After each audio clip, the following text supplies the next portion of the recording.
Marxism kills. We know this because of the millions that have died from Marxism. 100 million Soviet Union and 34 million to 62 million in Communist China.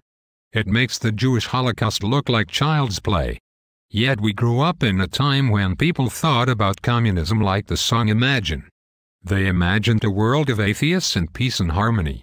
Yet this has yet to ever exist.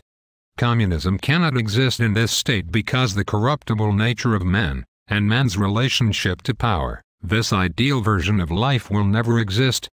Because they assume if you just don't believe in good and evil there will be no bad in the world.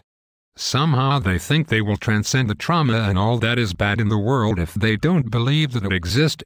This denial is an immature defense mechanism. The irony is John Lennon would be one of the first to go in a communist society. He was an artist, and a free spirit.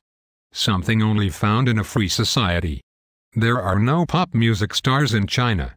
Or take Korea for example. North Korea has no pop stars, yet South Korea has more than the United States.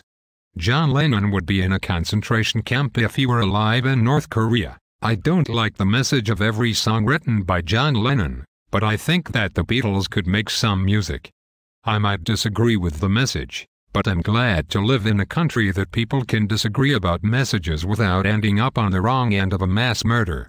I couldn't even post this video under a satirical pen name without fear of being taken away by the government. However, I fear that there will be a time when that might become a reality, which is part of why I post under a pen name.